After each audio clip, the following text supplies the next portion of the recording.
Shalom saudara, apa kabar? Luar biasa pastinya, amin. Oi, Tuhan kita luar biasa, kita juga luar biasa. Saudara siap diberkati? Tundukkan kepala, kita berdoa.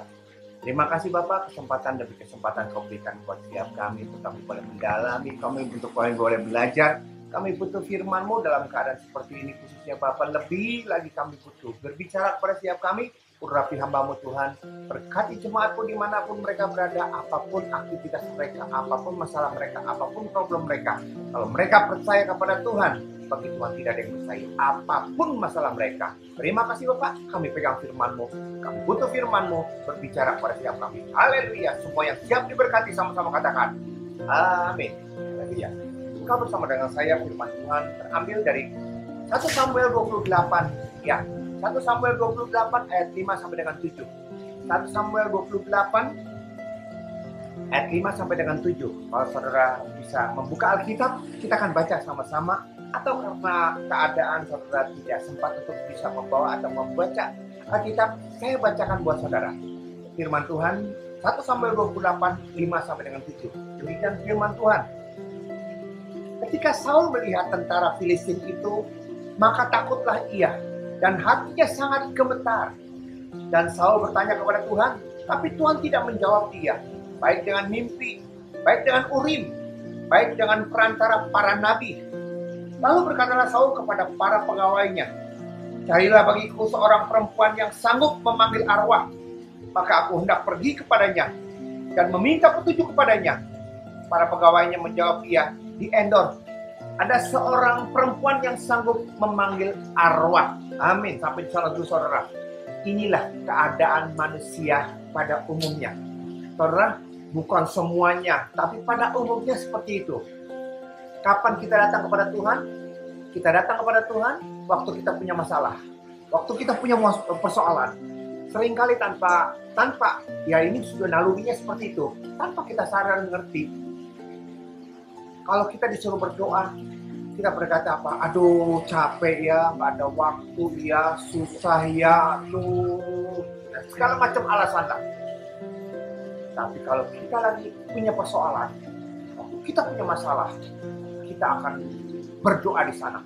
Disuruh tidur pun tidak bisa tidur, masalah, dikejar-kejar oleh masalah, apalagi kalau sedang kepepet.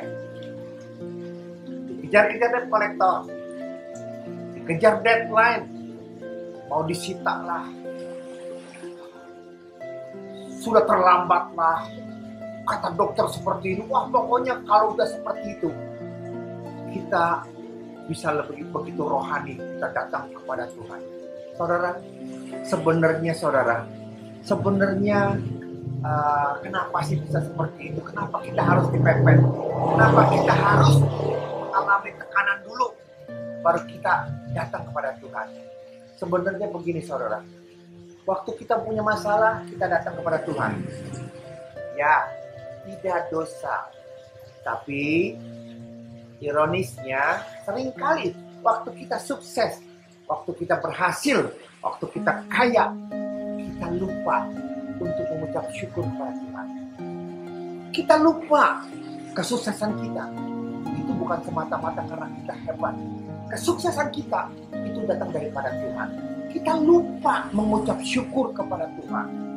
Kita berpikir kalau kita sukses berhasil, ya karena bisnis kita, karena harga kita, karena keadaan, karena ada orang-orang di sekitar yang membantu. Seringkali tanpa kita sadari, kita tidak mengucap syukur kepada Tuhan. Saul juga alami yang sama. Tidak kebetulan tiba-tiba kita berdoa, langit seperti tembaga, tanah seperti besi. Kita berdoa seperti yang mental-mental.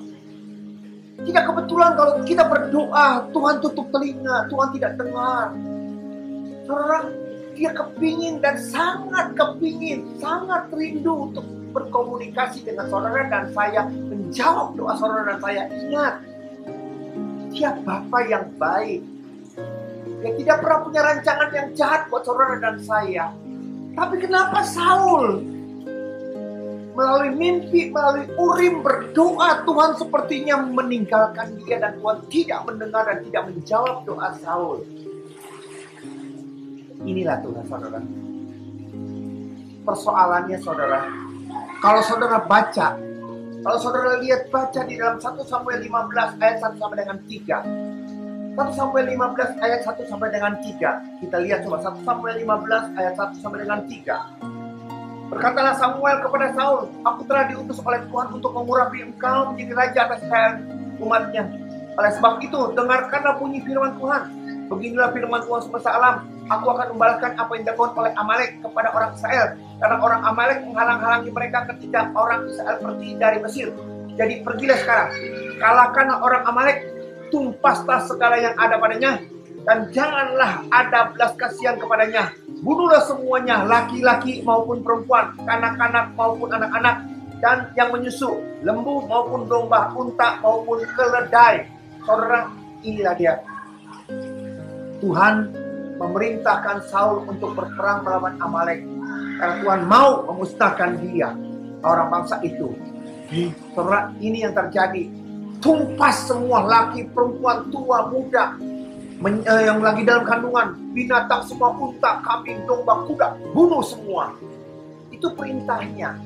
Tapi yang terjadi, waktu peperangan terjadi, waktu kemenangan terjadi, yang terjadi adalah binatang-binatang semua memang dibunuh, tetapi yang tambun-tambun tidak dibunuh. Ini untuk korban bakaran, untuk Tuhan. Dan orang semuanya dibunuh, tetapi Raja Amalek tidak dibunuh. Saudara, di sini Tuhan benci, di sini Tuhan marah. Kenapa? Kalau Tuhan memerintahkan 1, 2, 3, 4, 5, 4 kita sudah lakukan, 1 kita gagal di sini. Saudara, sama saja. Taat. Harus semuanya taat. Saul tidak taat.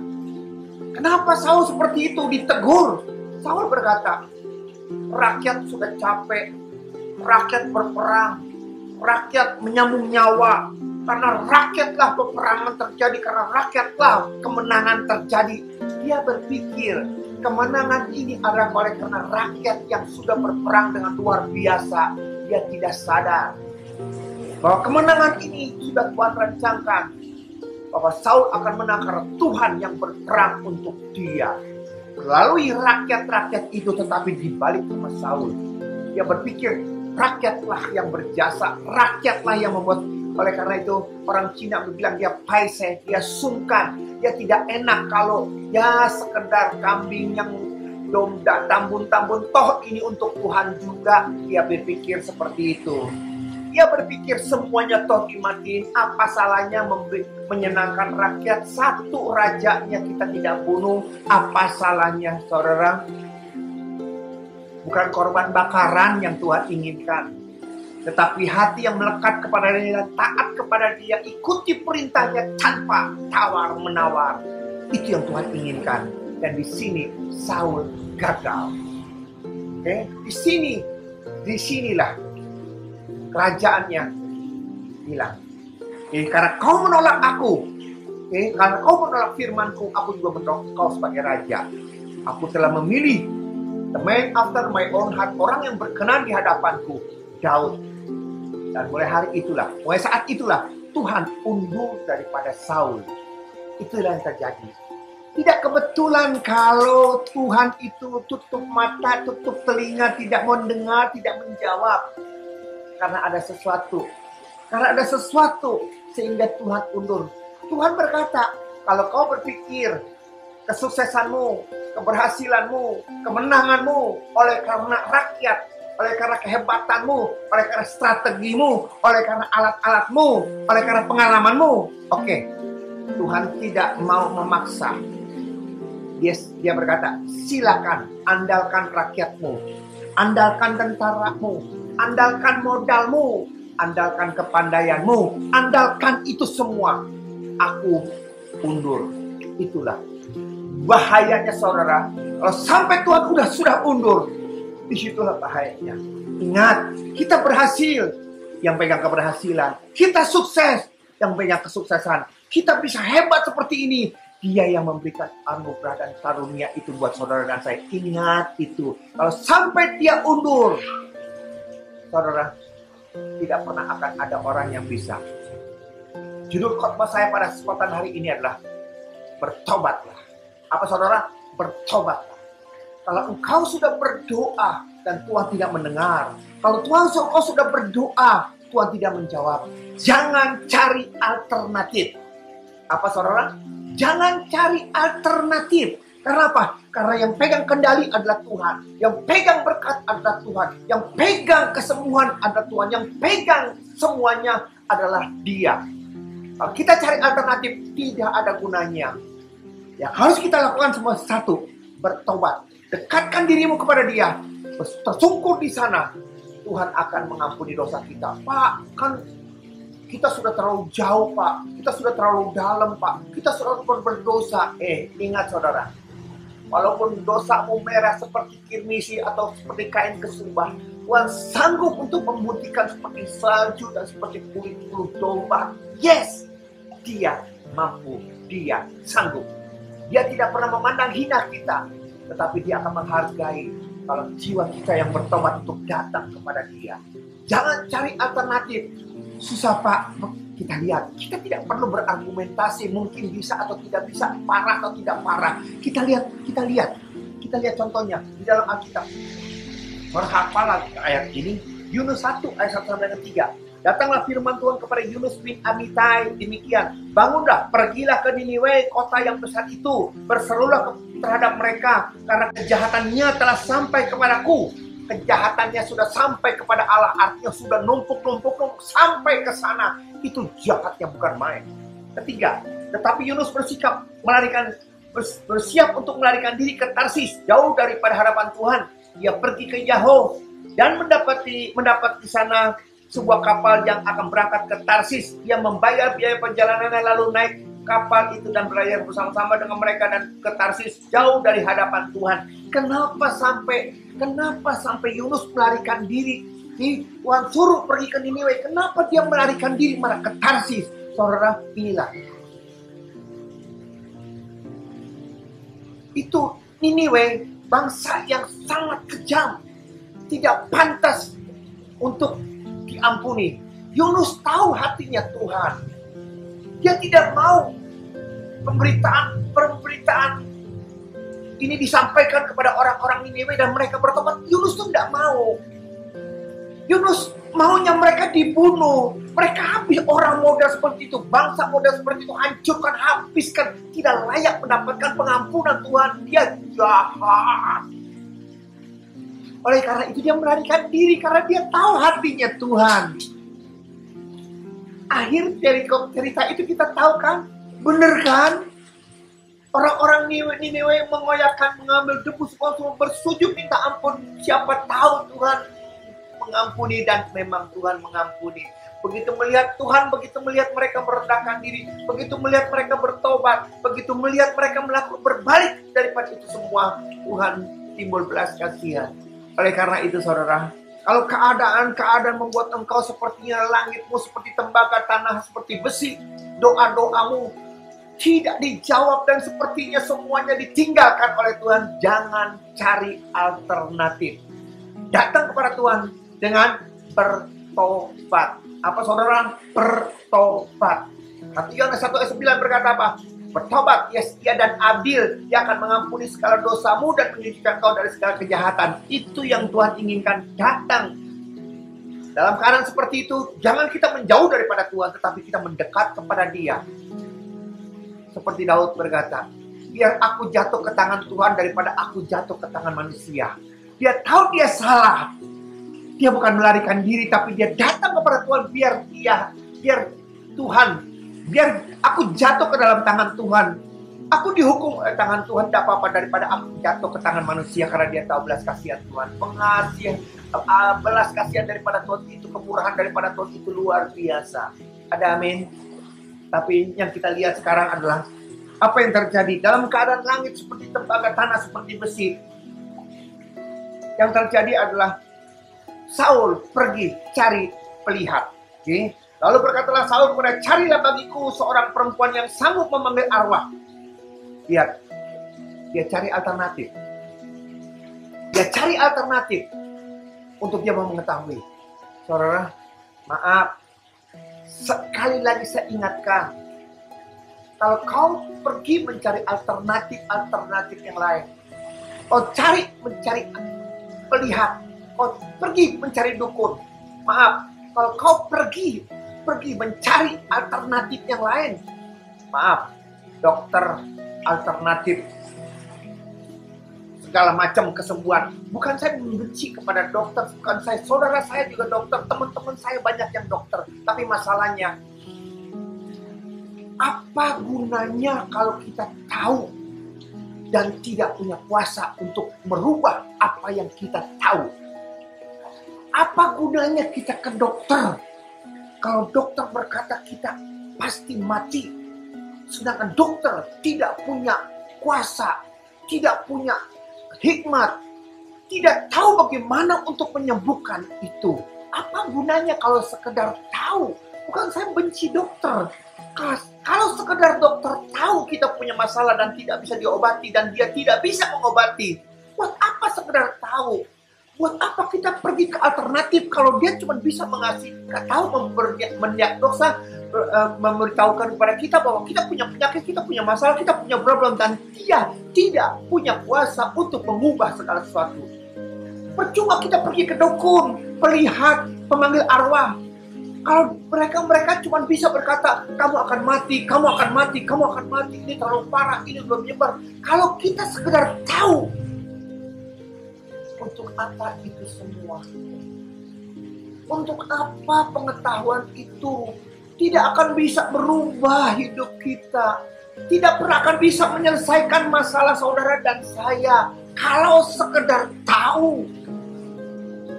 Kenapa kau tidak pergi datang kepada Tuhan? Karena yang memegang hidupmu, memegang berkatmu, memegang segala-galanya itu adalah di tangan Dia. Dia bukan sekedar memberi kita tahu, tapi Dia punya kuasa untuk menyelesaikan masalah saudara dan saya. Katakan amin. Ya, Dia bukan saja bisa memberitahu kepada kita masalah kita, penyakit kita, separah apapun Dia bisa kasih tahu. Tapi Dia juga punya kuasa untuk mengubah semuanya itu menjadi baik buat saudara dan saya. Katakan amin. Ya, saudara masih penasaran? Bagaimana mungkin? Ada ayatnya. Mari kita bisa buka ayatnya. 2 Raja-Raja 20 ayat 1. Firman-Nya. Pada hari-hari itu Hizkia jatuh sakit dan hampir mati. Lalu datanglah Nabi Yesaya bin Amos dan berkata kepadanya, beginilah firman Tuhan, sampaikanlah pesan terakhir kepada keluargamu, sebab engkau akan mati, tidak akan sembuh lagi. Iya, Tuhan sampaikan melalui Nabi dan berkata kepada Hizkia, kasih pesan-pesan kepada keluargamu semuanya. Karena engkau sakit, engkau akan mati. Itu. Jadi dengan kata lain, Hizkia dikasih tahu dia akan mati. Jadi siapa yang memberitahukan? Tuhan melalui nabinya. Karena lihat, yang terjadi adalah begitu dia merendahkan diri,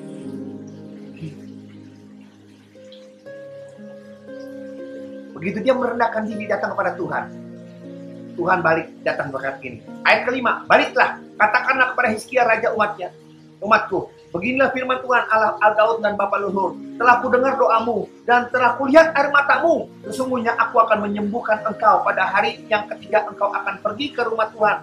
Aku akan memperpanjang hidupmu. Saudara, garis bawahi, aku akan memperpanjang hidupmu 15 tahun lagi. Dan aku akan melepaskan engkau dan kota ini dari tangan Raja Asyur. Saudara, inilah yang saya katakan. Tuhan bisa memberitahukan kepada setiap kita. Dia bisa memvonis kita. Dia bisa memberitahukan bahwa kapan engkau mati. Tapi bukan sekedar pengetahuan itu saja. Dia juga punya otoritas, punya kuasa untuk mengubah kutuk menjadi berkat, kematian menjadi kehidupan. Hizkia 15 tahun diperpanjang. Bagaimana caranya? Dia datang berbalik kepada Tuhan, dia mohon kepada Tuhan, dia berdoa, dia tidak cari alternatif yang lain. Itu dia. Bertobat, datang kepada dia, dia setia dan adil. Oleh karena itu saudara, Saya tidak tahu apa yang jadi masalah saudara, apa yang jadi pergumulan saudara. Saudara sudah mentok kiri, kanan, depan, belakang. Saudara sudah tidak tahu apa yang harus saudara lakukan lagi. Saudara juga tidak tahu harus pergi kemana. Hari ini kabar sukacita buat saudara dan saya. Buat setiap mereka yang punya problem dan masalah. Kalau hari-hari ini engkau sudah berdoa dan langit seperti tembaga dan tanah seperti besi, tidak ada jalan keluar. Jangan cari alternatif. Bertobat, Dia setia dan adil. Dia yang menutup, tidak ada yang bisa membuka. Sebaliknya kalau Dia sudah membuka, tidak ada yang bisa menutup. Kalau Dia sudah menutup, segala alternatif pun tidak punya kuasa membuka karena Dia sudah menutup. Tapi kalau kita datang kepada Dia, belas kasihan daripada Allah, kemurahan daripada Allah turun menyertai saudara dan saya. Karena saudara dan saya tidak berharga di hadapan Tuhan. Jangan putus asa, jangan cari alternatif. Datang kepada Dia, sujud, bertobat, bawa pulang berkat Allah. Amin. Tundukkan kepala kita berdoa. Terima kasih berkat firman-Mu Bapak.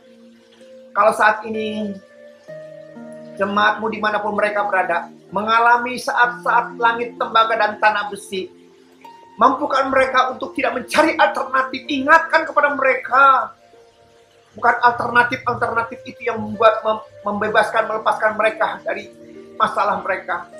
Ingatkan kepada jemaat-Mu, yang memegang berkat adalah Tuhan, yang memegang kesembuhan adalah Tuhan, yang memegang kehidupan adalah Tuhan. Dia yang memvonis dan Dia juga punya otoritas untuk menggagalkan, untuk membatalkan semuanya itu. Karena di tangan Tuhanlah kehidupan kita. Di tangan Tuhanlah berkat itu ada tersedia. Terima kasih Bapak. Mampukan kami, berkati kami, lindungi kami, jagai kami di dalam nama Yesus.